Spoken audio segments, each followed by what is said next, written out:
like to welcome everyone to our webinar today, Hardening the Edge, Real-World Security Operations in IL5 and IL6 and FedRAMP. In way of introduction, my name is Anthony Wines. I'm security engineer at InfusionPoints. I've been with InfusionPoints for 6 years, as you can probably tell from the picture. And I am also hold the company record for being the only employee to show up in a kilt to work. So that's a little fun fact about me. Roland, you want to introduce yourself? My name is Roland. I'm a cloud engineer at InfusionPoints. I've been with the company for about 4 years now. Feels like 10. I've been in the industry about 10 years since we're doing the fun fact thing. One fun fact about me that no one will ever guess, especially people I've worked with for years, is that English is actually my second language. My first language is French. So if I stutter or I butcher some words, forgive me. Jason? Yes, my name is Jason Dablow, principal engineer with Trend Micro. I've been with the organization for 24 years, despite my still boyish good looks. It's been quite the ride doing all sorts of different roles at Trend, from support, R&D, Q&A, with the last 10-ish focused on field engineering, talking with our most strategic customers about cloud migrations, securing cloud practices, digital transformations, DevSecOps. I have not only a lot to share, but also a lot to learn. I think that all of us as engineers are always constantly learning. If we don't learn something new every single day, I feel like I'm going to bed like, I'm missing something, that one thing that I didn't learn today. So looking forward to not only sharing some of my insight, but also learning a bunch from everybody here too. I need to add to my intro so that way I'm just as good as Jason's. We have a lot to learn. Yeah, Right. always learning. Now that you know a little bit about us, let's introduce who InfusionPoints is. InfusionPoints is a cybersecurity consulting and managed service company. We focus on securing cloud and hybrid environments. We have deep experience with helping customers meet strict compliance frameworks like FedRAMP and NIST 800. We're also an accredited FedRAMP 3PAO. We have a long-standing AWS partnership, and we operate a 24/7 US-based security operations center that continuously monitors and protects our clients' infrastructure. One of the things that makes us different is our full life cycle approach, from advisory and engineering to deployment and ongoing operations. We're not just going to hand you a report. We're going to help you build, secure, and sustain your environment. Jason, can you tell us a little bit about Trend? Yes, and I love that expertise from InfusionPoints in terms of the full life cycle. I feel like Trend Micro delivers that from the software perspective. So we're a global security leader, located 30 plus offices around the world, with 500,000 enterprise customers. I think most people is kind of anti-malware is synonymous with Trend Micro, but we do much more than that, from obviously endpoint, email, cloud security, network security, securing your data wherever it happens to live. One of the things that I'm most proud of is this bottom right quadrant here in terms of that #1 public vulnerability disclosure. What we do is operate the largest bug bounty program in the world called Zero Day Initiative, and it represents over 50% of CVEs that are disclosed to platform vendors like Microsoft, Apache, Adobe of the world. And we do that every single year for the last 13 years. Give intelligence about CVEs that are out there more than any other company combined. And it's not just for early visibility for our customers, which is great from a business aspect, but it's also about giving back to the overall security community, purchasing these bugs so black hats or nation state hackers don't have access to these vulnerabilities that are out there and creating exploits to enter into systems. So providing that, the bounties, paying and buying these vulnerabilities and submitting them to the Microsofts, the Adobes, the Apaches of the world to solve and fix within their software, releasing those CVEs on, say, Microsoft Patch Tuesday. But it uplifts the overall security community on making all of the software around us more secure. And that's something that Trend Micro leads in. And I'm very, very proud of that. Thanks. Well, I know we've talked a little bit. You've got to know us a little bit. We're going to actually do our first poll question. If I can get the words out. Which most closely matches your current role and responsibilities? Also, has anybody got any plans for the weekend? That's what I was wondering. That's the big question. Spending time with family. It is still summer, so I think I've mentioned golf 2 times already, so yes, golf will be included within this weekend as well before my my trip overseas. That's fair enough. You- I might consume a couple beers as well. Well, I mean, you're in Ireland. You might as well. Absolutely. it's a very good point. All right. Let's take a look. So we have about 50% is in the InfoSec Ops analysts. We have leadership. We have a good mix of people. Yeah, I think this content's going to be spot on for those particular roles. So appreciate you all joining us today. Well, let's get into it. So, Roland, let me ask you a question. Why FedRAMP? That's a very good question. So why FedRAMP? Well, if you're a cloud security provider and want to do business with the US federal agencies, you don't have a choice. FedRAMP authorization is mandatory. FedRAMP itself is a standardized approach to cloud security that applies to all federal agencies. It's based on a NIST framework, which contains thousands of security controls. It's thousands. No one person can know what everything means. That's why there are experts that do this. And we help companies. It's not just a checkbox, it's a bunch of controls, a bunch of policies, it's checks and balances. If you say you do this, you need to be able to show proof that you're doing this. You need to be able to interpret what said control does, wants, or how to present that. At InfusionPoints, FedRAMP is what we do. Because our mission is to secure cloud environments for government and regulated industries, we've supported federal agencies and defense contractors for over a decade. Our team includes certified cloud and security professionals with deep experience in AWS GovCloud, Azure Government, FedRAMP High and Moderate. We've also been on the front lines of FedRAMP 20X, the initiative. Now, not everyone knows what that is because it's pretty new, but it's exciting. It's what everything is moving towards. We started out as a pilot participant, and now we're a trusted platform provider. We don't just understand FedRAMP, we live and breathe it, and we're very excited to bring this to the broader audience. If you have any question, feel free to ask in the chat or reach out to us, and we can go into details. So now we know kind of what FedRAMP is and why we should be interested. Maybe, Jason, maybe you can tell us a little bit about how Trend's security software can help us to meet that FedRAMP. Absolutely. And maybe just to comment on the number of frameworks within NIST.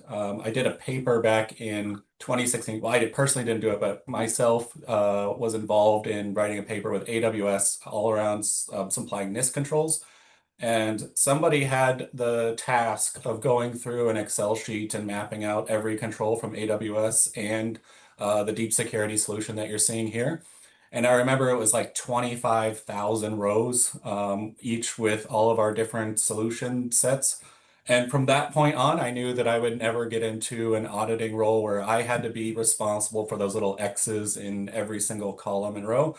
But hats off to those of you that are in that GRC or audit roles that have to work with these super fancy Excels. I mean, I can't even work a pivot table, so I'd be in trouble in that particular role. I like to add to that because I've done the same thing too. And my saying is, I am an engineer. I solve solutions, but I am not a paper ranger. So I have a lot of respect for the people who do this stuff on the daily basis. Hold it down. 100%, 100%. So, as mentioned, this deep security solution has a number of capabilities. Again, I think I mentioned that Trend Micro is a bit synonymous with anti-malware. So, of course, technologies like that, the behavioral analysis, the machine learning, those types of things are, of course, included within the baseline deep security controls. There's also a number of things like application control, integrity monitoring, log inspection, which helps a lot with some of these FedRAMP controls and making sure we're meeting them as well. I would say that the most interesting one, at least for me, and one of the forefronts of our technology is in the intrusion prevention side of the house. So the ability to do host-based intrusion prevention, often called vulnerability shielding, really allows us to take that security intelligence that I was mentioning, that vulnerability research that we lead in, and enter it directly into our solutions to be able to protect our customers sooner. As an example, we have a use case demo coming up. I'll be sure to call out or point out one of the intrusion prevention rules for the smart screen vulnerability. If those of you were familiar at the beginning of 2024, there was a smart screen bypass, which is essentially, the default defender on a Windows machine that says, "Hey, you can't run this piece of software; it's unauthorized," or this code looks brand new. We're not sure of its authenticity. Attackers could actually bypass that. We found that in the wild, added it to our intrusion prevention rule sets. And we're protecting our customers. In this case, it was 2 weeks before the CV was actually released and came out. So this was true zero-day protection that's located within the deep security, one of the many security modules. What you'll see on the next slide is really where we map to really specific controls. Of course, things like malicious code protection. I mentioned the system monitoring with the intrusion prevention and detection. But also for SI7, this integrity monitoring checks is important because there's a number of things as tracking integrity of things changing within the environment. So if we have unauthorized change or outside of our change control windows, two things that are super important in these highly compliant environments. Your team and your monitoring team within InfusionPoints can help you respond to those different changes that are happening within your organization. Another call out here is, from an endpoints perspective, we're protecting all different types of mediums that you might want to deploy within your GovCloud environment for your FedRAMP project. But also, if you still have, legacy machines out there sitting in a data center, you have coverage for that as well. I've been doing a lot of AIX recently in terms of SAP deployments that are looking for additional layers of security. So that's just one of the many operating systems we support from a legacy fashion, and making sure that as our businesses continue to grow and we still have that technical debt out there, we can continue to support it with our security controls as we continue to modernize our infrastructure. Thanks. And I mean, with all those controls, that gives us a good start. But to be able to help even more, being able to have a good cloud service provider like AWS and using its native services that are integrated, ones like CrowdTrail, they're able to give us auditing of security and config changes, API calls, CloudWatch, being able to pull those system level metrics and OS logs and doing it automatically, that covers a bunch more. Roland, can you go through some of these other native? Of course. So these are just the native services that we've integrated. There are more. There are other various things. Again, it depends on your environment. We use AWS config for continuous compliance and drift detection. This satisfies the CM2 and the CM6 controls. We use DynamoDB as the backend database for Trend. We use AWS S3 for centralized logging and long-term storage because, as we all know, we need to store the logs, but that increases the storage size, which increases the cost. So by utilizing AWS S3, we drastically reduce costs while still retaining the information that we need and being compliant. We use AWS Systems Manager for secure patching, automation, and remote access. This makes it a lot easier to manage the assets based on environment and size. We use AWS KMS for encryption key management because, of course, you have to secure those keys if they're out in the public. What's the point of encryption? Jason, do you have anything to add, by chance? Yeah, particularly with AWS KMS, local within the software of deep security, we have the ability to generate a key for you directly using KMS that can be used to further encrypt the database contents that we're placing into our backend database.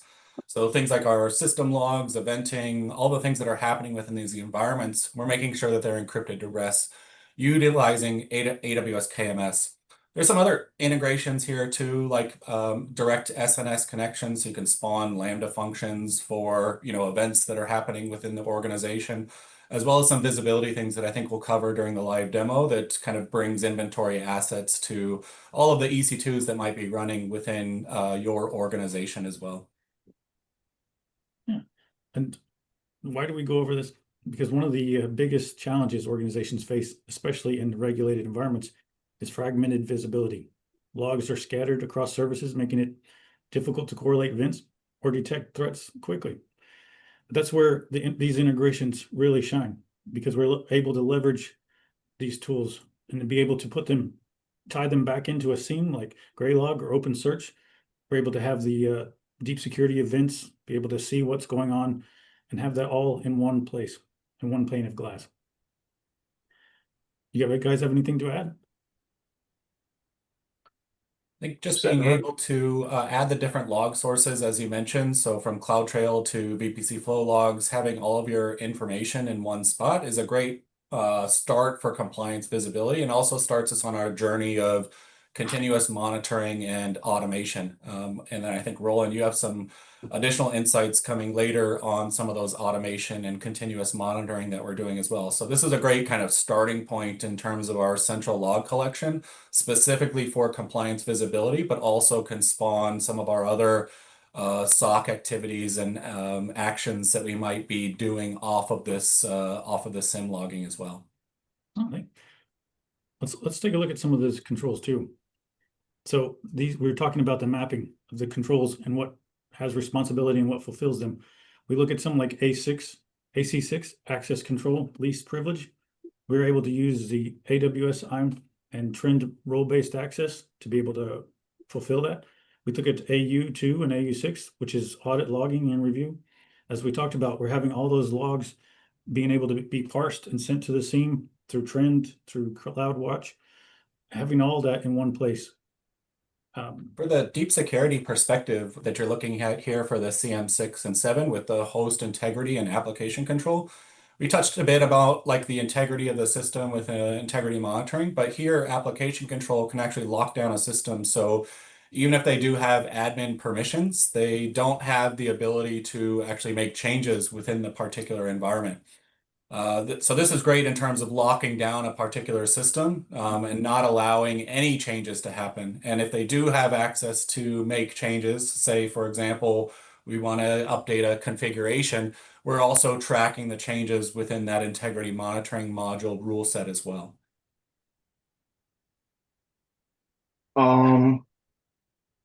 So for SC12 and SC13, it's all about encryption.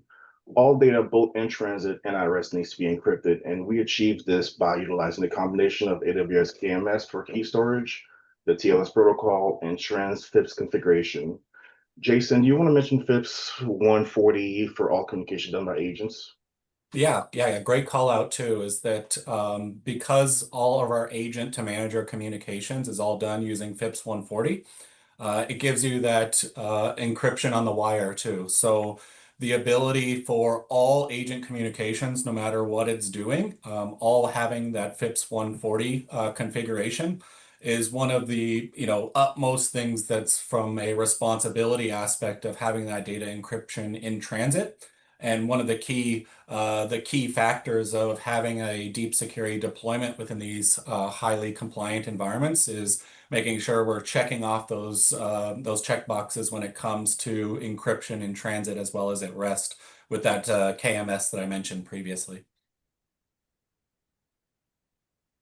Now, by putting all these tools together, all these automations, it allows ones like InfusionPoints SOC to be able to monitor all that host activity through Trend, to be able to find the changes as it happens, to give us that one pane of glass so that we know what's going on in your environment as it happens. Jason, do you want to talk about a little more about automation? Yes, and there is a question in the chat too on balancing automation with manual action oversight and real-time monitoring. So I'll give kind of my shot at it first here, but we're going to balance the key for balancing automated response with manual action is, alleviating time. And, I think it's a great segue. We have a little comic coming up in the next slide too about this as well. But balancing the time that you're spending on these manual tasks, and if they're repetitive enough to save you enough time and easy enough to implement with automation, it's certainly a good candidate to solve versus an automated response where if there's things that are changing within a particular environment, like a security intelligence, whether it's a critical, high, medium event, and what type of alert that we're looking at, perhaps some human intelligence might be needed for accurately, essentially automating, or excuse me, responding to that particular task. So it certainly is a balance, but when it comes to automation, we should be focusing on the things that are always the same, but it takes a fair bit of time to manually achieve those particular processes. So as an example, if you look in the middle column here at the bottom, that SSM automation for patch response that complements application control, we know that we are going to be patching these systems at certain times, and we know certain change windows happen either regularly or based on a ticket that we're opening. So through this, there's an automation that we've built in the past where here is our change window. These are the machines that we're patching. Let's go ahead and put Trend Micro's deep security application control in maintenance mode. And so it'll automatically accept all the changes that we're making to the operating system. In this regard, the API solves, being able to log into the UI in this example of deep security, clicking on the machines that we would like to turn on to maintenance mode. And that might take, a few minutes depending on the depth of the patch, right? We might be patching, 10, maybe 100, maybe 1,000 machines. Obviously, in 1,000 machines, we want to do this through automation. So our users like Roland aren't going through and clicking each thing and clicking on maintenance mode within application control. They can focus really on those security alerts that are coming out of the system as well, or making sure that the patches are successfully applied. So with that, there's a number of reporting and continuous monitoring here, but would love to hear, Roland, your kind of thoughts on what you should automate versus what you should be manually doing, and kind of the balance, since I think day to day that more fits your role.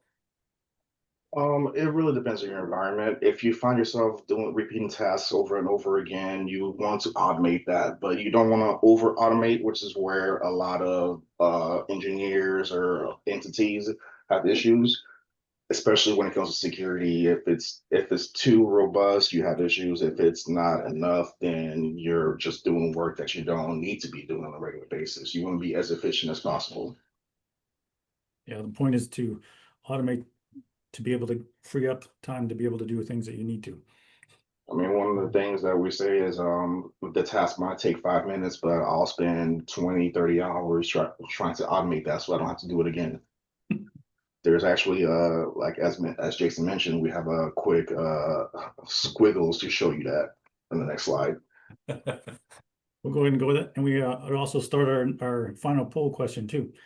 Have you implemented security controls in a FedRAMP NIST or a highly regulated environment?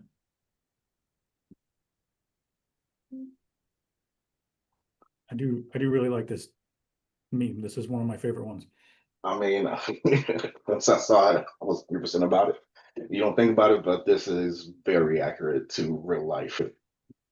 Yeah, and I think XKCD, if I got those letters correctly, they have great comics all kind of around technology and different aspects. And again, this is when I'm doing webinars, I try to end on a comic, and this is one I've used quite a bit when talking with DevSecOps folks. It really hits home with them too. I don't even know what free time is. What is it? You guys get free time? What's the joke? It'll be slower tomorrow. Yeah. It looks like quite a few have tried implementing this. That's awesome. So Roland, you get really, let me try using words. Roland, you really need to show us a demo of Trend? If you're ready, I am ready. All right, let's dive in. All right.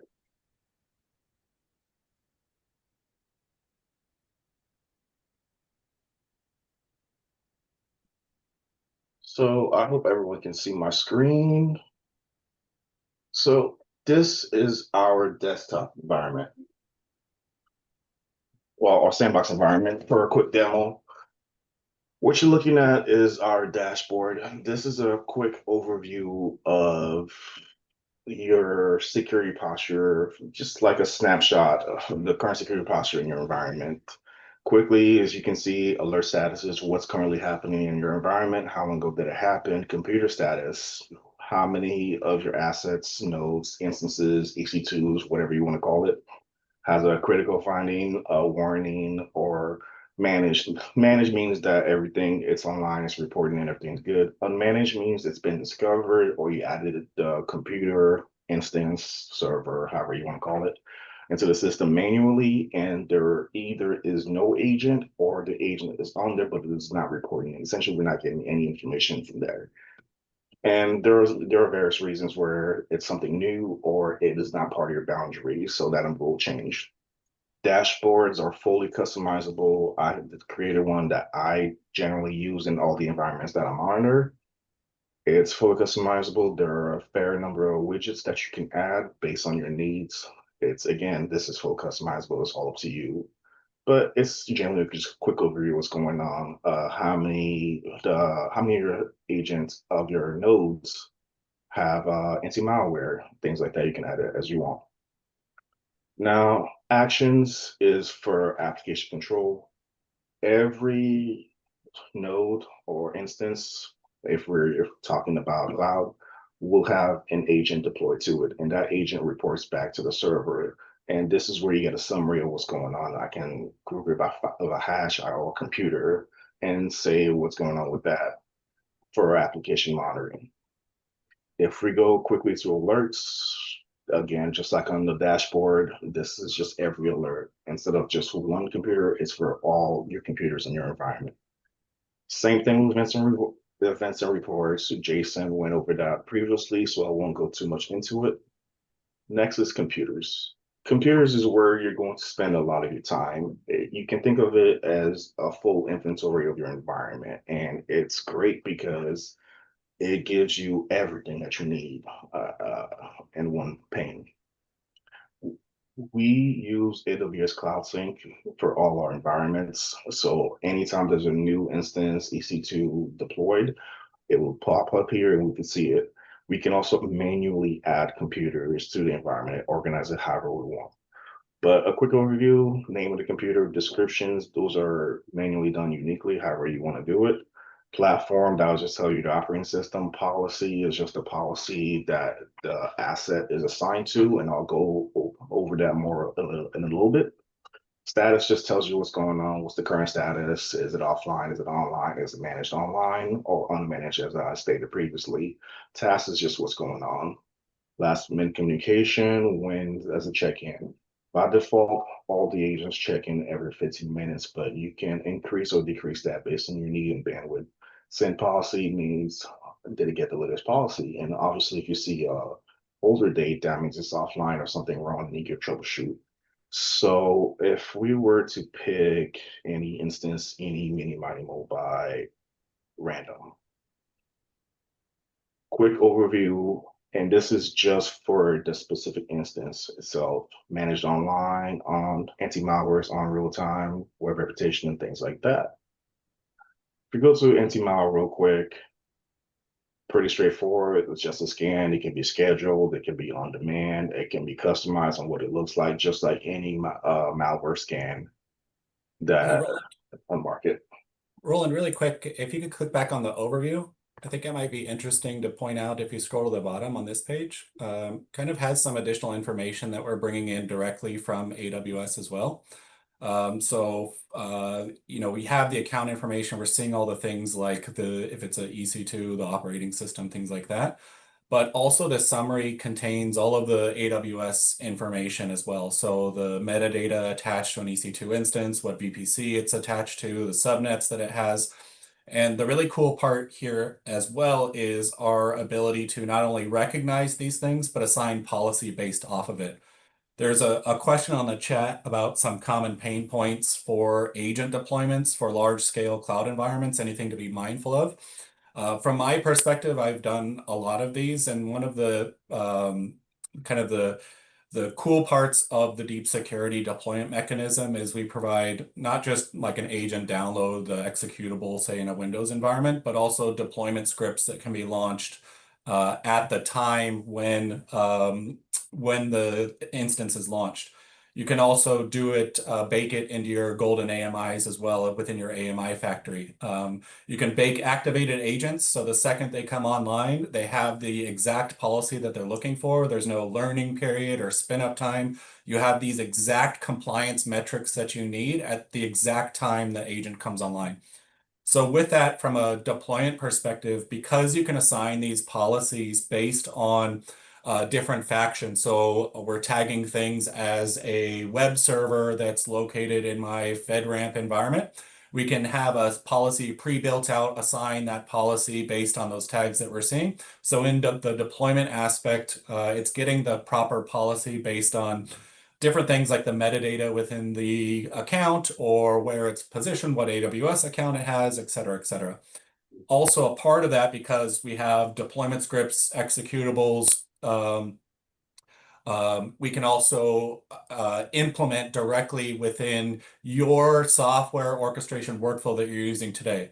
Do you dynamically provision your applications on startup? If so, use the deployment scripts. It downloads the agent from the manager, applies the policy, and everything's good to go with your other applications that are building upon startup. If you do it more from a AMI factory point of view and build out all your AMIs, you could put it in the AMI itself and just bake the agent with the policy that you want. And every EC2 that's spun up from that AMI actually takes those same settings configurations and knows that it's a different agent than the one that was deployed within the AMI as well. So a lot of the things that are and maybe you do after the fact deployments after your EC2 fleet is online using SSM or pick your salt stack or whatever software orchestration that you're using after the fact. You can use that within Fleet Manager. AWS Distributor is also supported here. So I would say that the pain points that come from the planning of making sure we have the policies all lined up for the specific machines that we want to apply them to, get all our pre-work done first. The agent deployments themselves, super straightforward, super easy, and hopefully that answers your question. Roland, I don't know if you have other kind of insight there. You've done a number of these deployments in highly regulated environments too for our mutual Trend Micro and InfusionPoints customers. One thing I'd like to add, some very good points that you brought up is that sometimes things fall through the cracks, especially when you have individual users. So we also implement group policy deployments. So anything that joins the domain, it'll automatically deploy an agent. It'll join the proper policy, get a recommendation scan, and it's there. So if we're gonna quickly go back to this quick overview: anti-malware, web reputation, device control, application control. These are all individual modules that you can turn on and off, but these modules being turned on satisfy the requirements of the controls for FedRAMP. So real quick, application control, as you can see here, it's on, but it's allowed unrecognized software until explicitly blocked. All that means is anytime there's a new software or executable, it will note it, but it will not be blocked by default. So quick example, if I was to try to install, as you can see, nothing. It just goes through as normal. But if I was to go back, block as a default. Now you have to be very careful when blocking as a default, because if you don't have a comprehensive whitelist that encompasses all the software on your system that's required, especially if you're using Linux, because on Linux systems, anything with write permission is considered an executable, which it is. That can be detrimental. But if you were to block it, I hit save, go back to overview, give it time to send a policy. That basically just says, hey, here are the current set of rules. And as you can see, it's very quick. Now try to do the same thing, run this application. Of course, that's Notepad++. It's immediately blocked. Yeah, good call out there with the block until it's explicitly allowed. The application control does take inventory when you first launch it, so it does have all the executables on the system that are allowed by default. And this is really where that automation comes in with the patch management to say, hey, we're going to be installing, our Linux new kernel updates or things like that. Let's make sure that this is allowed with maintenance mode, or utilizing the trust entities. I don't know if you were going to cover that, Roland, but the trust Yes. entities allowed you to basically do by vendor, by certificate, et cetera. Go ahead, Roland. To emphasize again, if you are using implicit block, maintenance windows are very important. All that says is during this period between 1 o'clock and 2 o'clock, or whatever time your environment needs, everything's allowed. It will be noted and will be added as part of the trusted list. And once that window closes, it's done. But doing that manually or being up late at night, which is when usually updates happen, it can be tedious, especially if you have larger environments. And that's where the automation is that Jason mentioned previously come in handy. I remember working with you, Roland, on a few when it wasn't quite set up right, and that was fun trying to get A lot of late nights when we're still learning. How time flies by. So another quick example is for anti-malware, we do real-time monitoring. It can be scheduled, but real-time is one of the requirements for FedRAMP. So this is a quick line of code, and this is basically innocuous and malware. If I was to try to save this, for example, right? Immediately, nothing happened. It did not get saved. We got an alert. It's been blocked. We can open this up, but it's been blocked. It's not going to go through. And that'll go back into the alerts page, and then you can monitor. It's been blocked, so there's not much to do unless it's critical. But now let's go to the next screen that you spend most of your time in, and that's policies. As you can see, we have a number of policies. As your environment matures, or depending on the size, this will grow and get a lot more complex. It's hierarchical. So say I have a rule that I know will apply to everything within my environment. I'll put a top level, just like you would do for Active Directory. If it's OS specific, I'll do it for Linux or Windows. If it's my workspaces or a set number of workstations that are Windows based, then I'll go here. And again, I could go even further and customize it on the individual instance, EC2, node, asset, or computer. But that's very new. So trusted entities for application control. These are just unique identifiers that we specify. There are plenty of examples, are pre-built ones, but at its heart, it's just vendor, product name, paths. There are more than that, but they can be fully customizable. And all this means is if it meets these criteria, I can do it by one criteria, I can do it by two. It's up to you. Then the rule will apply. And then, for example, in this case, I have it set as a whitelist. I can also set it as a blacklist. If it meets these criteria, immediately block it. Next, integrity monitoring. Integrity monitoring is a beast. There are a lot of files, a lot of changes, and things like that, and they all need to be specified. It is a lot of work, but Trend has done the bulk of the work for you already. These are updated on a daily basis or whenever Trend releases any new ones, and they will automatically be applied to your system based on what the agent sees. Again, this goes back to the inventory scan that Jason mentioned earlier. They are all fully customizable, some of them based on the sensitivity. It will require you to pick an option before you apply it, but most are just applied automatically using recommendation scans. Same thing with log inspection. You have a database that Trend actively maintains and supplies to you. Firewall rules, pretty straightforward. If you need a firewall on your system, it's already here. It will be on the host itself that where stuff will be blocked. You can create new ones. You can customize any of the ones already in here. Same thing with intrusion prevention. We have lists or more customizations. I have a list of exclusions that I've made based on operating system, and these are just common file systems that I either want to exclude because I know there's a lot of traffic, or it's not as important to reduce overhead. Same with file extensions, file list, IP lists. A quick example for IP lists is ignore reconnaissance. And a security environment, especially FedRAMP, we are continuously scanning our environments for malware or just, basic tests. But what that creates a lot of time is what we call false positives, white noise, or overhead. The point is to avoid alert fatigue. If you have hundreds of alerts, you're not going to miss that one that's actually critical or real. So we would add it to this list right here.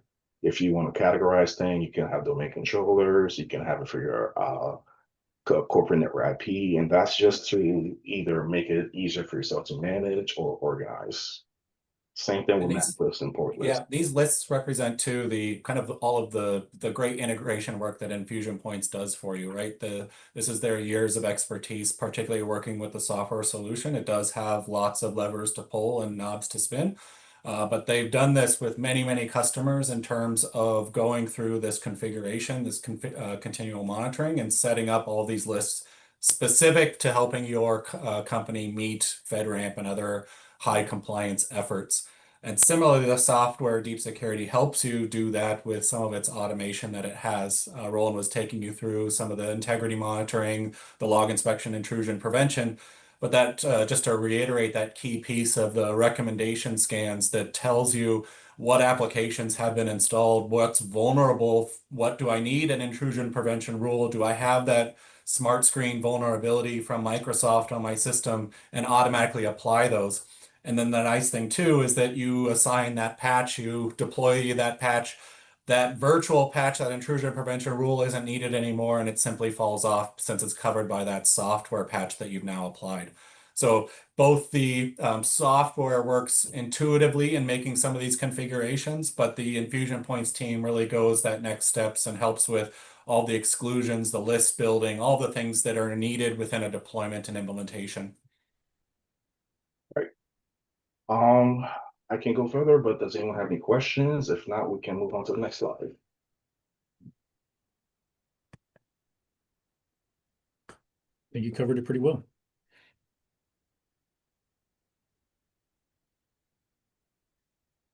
No questions? We can go ahead and move on.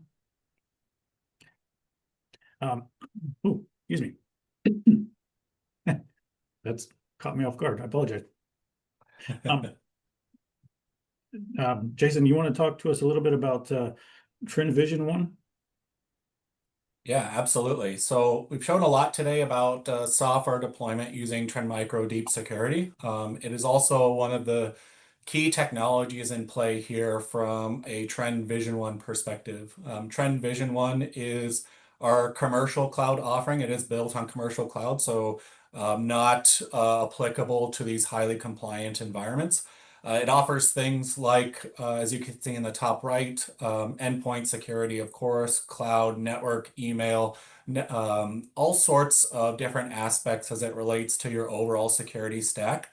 What we've been working on is actually taking our commercial cloud offering and offering it as a containerized version that you can deploy within your GovCloud private cloud environments. And we've been talking a lot about AWS today, so deploying within EKS in GovCloud, or even deploying into on-premise on your on-premise data centers as well.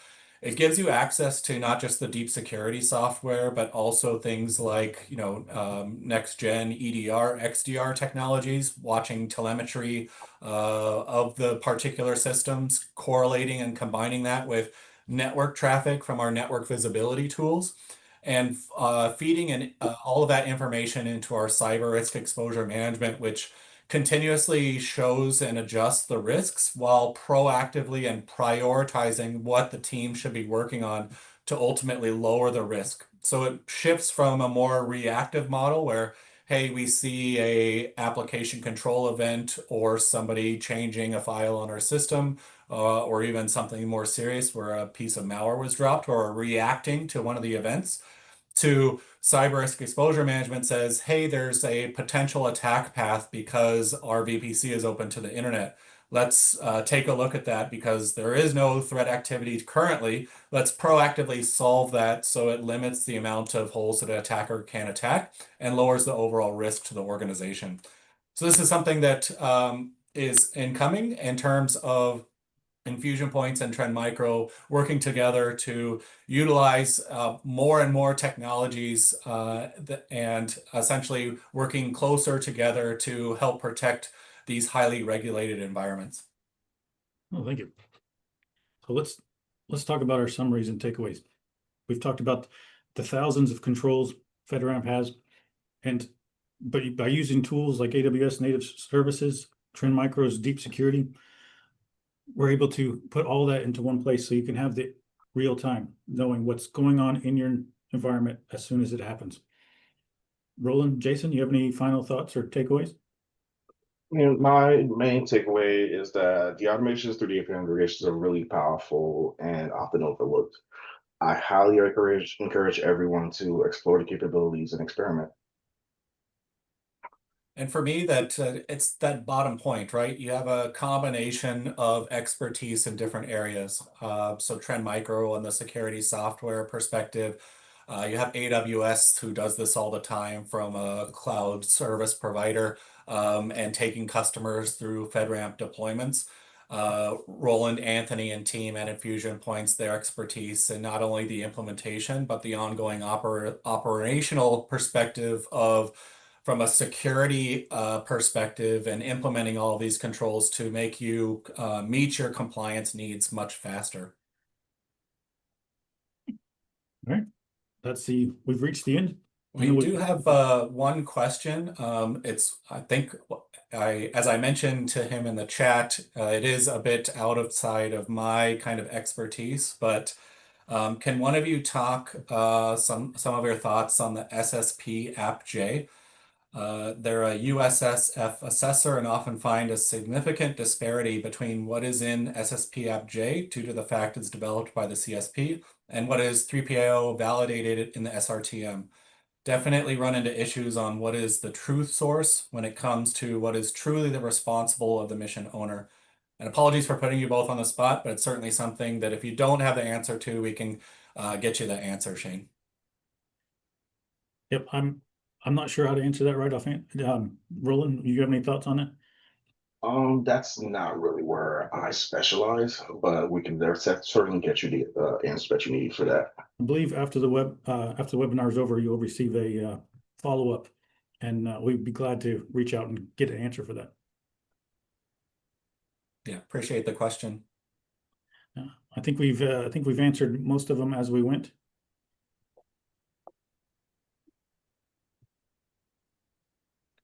All right.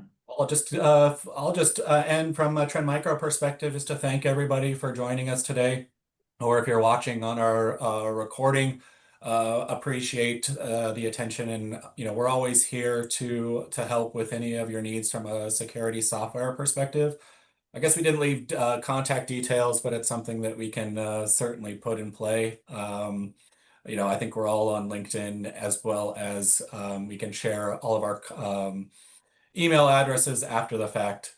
But Anthony, Roland, any last words from you before we wrap up? No, I appreciate everyone's time. Sorry, Roland. Go ahead. I was just going to just reiterate that you would think English isn't my first language, but I can't talk. But we just want to thank everybody for coming, and we'll be glad to reach out to us if you have any more questions, and feel free to go to our website. We'd love to hear from you. All right, I guess we'll end it here. Give you guys a little bit of time left. Thanks. Thank you so much.